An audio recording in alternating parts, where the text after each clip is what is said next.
తాను వచ్చాడని మనకు తెలుగులో సామెత ఉంది.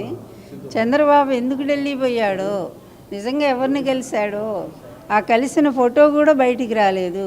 మళ్ళీ వెంటనే ఎందుకు చెవులు ఊపుకుంటూ వెనక్కి వచ్చాడో, వచ్చిన వాడు కనీసం ప్రెస్ మీట్ పెట్టి ఈ ప్రయోజనం కోసం వెళ్ళాను, అలాగే మాది అయిపోయింది, పొత్తు ఖరారు అయిపోయింది అని చెప్పేటువంటి మాట ఎందుకు రాలేదో, పోనీ రాష్ట్ర బీజేపీ పెద్దలు ఎవరైనా సరే మాకు నిజంగానే పొత్తు కుదిరింది, మాకు అధిష్టానం ఆదేశం ఇచ్చింది, మేము రేపు కూర్చోబోతున్నాం కలిసి అనేటువంటి మాట ఏమన్నా రాష్ట్ర బీజేపీ నుంచి ఏమన్నా వచ్చిందా? అది రాలేదు కదా.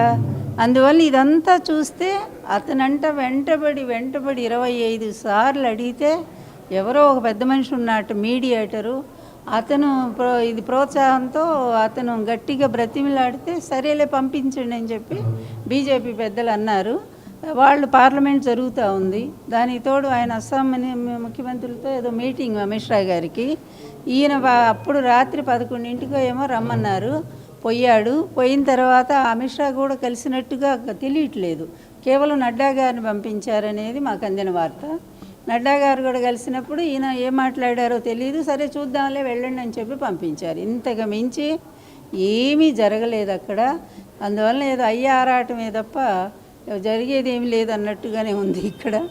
కనుక ఏంటంటే మా బాధ ఏంటంటే, ఒకప్పుడు ఒక ఉన్నత స్థాయిలో ఉన్న తెలుగుదేశం పార్టీ, ఎన్టీఆర్ లాంటి మహానుభావుడు స్థాపించిన ఆ తెలుగుదేశం పార్టీ ప్రపంచ ప్రఖ్యాతి సంపాదించింది. తెలుగువాడు అంటే ఇదిగో పలానా ఆంధ్ర రాష్ట్రం అనే పేరు తెచ్చుకుంది. అట్లాంటి జాతి గౌరవాన్ని, ఆత్మగౌరవాన్ని నిలబెట్టిన తెలుగుదేశం పార్టీ ఈరోజు ఒక హీనమైన పరిస్థితుల్లో ప్రతి గడప ఎక్కిస్తూ ఉన్నాడు, ప్రతి ఒక్కళ్ళ కాళ్ళ దగ్గర పడేస్తూ ఉన్నాడు. కాంగ్రెస్కి అసలు టీడీపీ సంబంధం ఉందా? యాంటీ కాంగ్రెస్కి ఏర్పడినటువంటి తెలుగుదేశం పార్టీ దాని విలువలు, దాని సిద్ధాంతాలు కాపాడుకుంటే ఎన్టీఆర్ ఉన్నంత వరకు ఉంటే, అలాంటి ఎన్టీఆర్ విలువలు లేని వ్యక్తి అని చెప్పు ఆయనే పార్టీ నుంచి బహిష్కరించిన దుర్మార్గుడు వీడు వచ్చి ఈరోజు ఆ పార్టీని తీసుకుపోయి కాంగ్రెస్ పార్టీకి అంటగడతాడు. ఇప్పుడు కూడా అంతే, 2 పడవల మీద కాళ్ళు పెట్టి కూర్చున్నాడు. అయితే బీజేపీ లేకపోతే కాంగ్రెస్ అన్నట్టుగా. మొన్న చూసాం కదా తెలంగాణలో ఎవరికి సపోర్ట్ ఇచ్చాడు? కాంగ్రెస్ పార్టీ సపోర్ట్ ఇచ్చాడు. ఆయన శిష్యుడైన రేవంత్ రెడ్డి ముఖ్యమంత్రిని చేసుకున్నాడు. మళ్ళీ ఈరోజు కేసుల భయంతోనేమో బీజేపీ కావాల్సి వచ్చింది ఆంధ్రప్రదేశ్లో. అందుకోసం మళ్ళీ ప్రదక్షిణాలు ఎన్ని రకాల ప్రయత్నాలు చేస్తున్నాడు. ఎంత డబ్బైనా ఇస్తాం బీజేపీకి, ఎన్ని సీట్లు మొత్తం పార్టీ అంతా తీసుకోమనండి, పార్టీ మొత్తం కావాలన్నా సరే ఇచ్చేస్తాం, నన్ను కేసుల నుంచి బయటపడేయండి. ఇంత నీచంగా, ఇంత హీనంగా ఇతను ఎట్లాంటి వాడో తెలుసుకోమని మేము చెప్తా ఉన్నాము. ఇంత అవినీతిపరుడు. అసలు ఎన్టీఆర్ గారికి విలువలు లేవా? ఇతనికి విలువలు లేవా? ఎన్టీఆర్ లాంటి మహనీయుడు ₹1 జీతం తీసుకుని పార్టీని నడిపించారు ఆ రోజు ఆయన.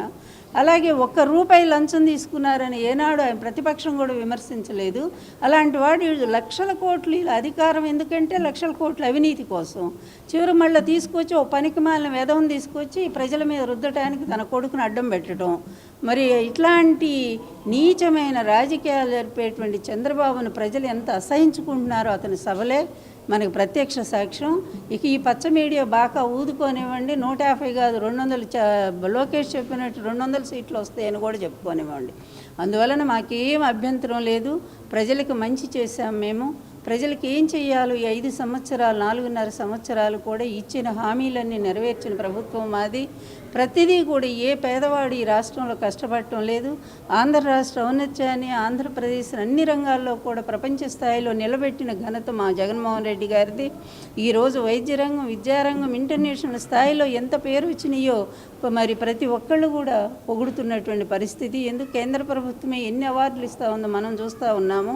ఇలాంటి మంచి నాయకుడిని కాదనుకొని అభివృద్ధి దిశగా నడిపిస్తున్నటువంటి రాష్ట్ర ప్రగతిని నిర్దేశిస్తున్న ఈ నాయకుడిని కాదనుకొని ఒక వెధవని, ఒక పనికిమాలిన వాడిని, ఒక అవినీతి పరుడిని, ఒక లూటీదారిని అతన్ని తీసుకొచ్చి అతనికి పవన్ 100 పాడితే పాడతాడేమో ఏదో అన్నట్టు, ఎప్పుడు అగ్నికి గాలి తోడన్నట్టుగా ఇట్లాంటి అవినీతి పరుడికి మరొక తెలివి తక్కువ వాడు తోడయ్యాడు. మా దృష్టిలో పవన్ తెలివి తక్కువవాడు, రాజకీయ అజ్ఞాని అతను తోడయ్యి ఏదో చేస్తామనుకుంటే ఇప్పటికే కాపులు మొత్తం కూడా పవన్ని తిరస్కరించారనే మాట వాళ్ళు మర్చిపోలేదు. అందుకనే ఈరోజు మళ్ళా బీజేపీ మళ్ళా గెలుస్తుందనేసరికి తెల్లారేసరికి ప్రయాణం పెట్టుకుని పోయాడు.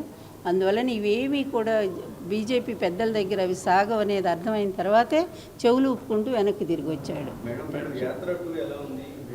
నేను చూడలేదయ్యా, నేను చూడలేదు. యాత్ర 2 చాలా బాగుందనేది మాత్రం ఎందుకంటే న్యూస్ చూస్తూ ఉన్నాము, అసలు అద్భుతంగా ఉంది యాత్ర టూ. అందరూ కూడా కళ్ళ వెంట నీళ్లు పెట్టుకుంటున్నారు.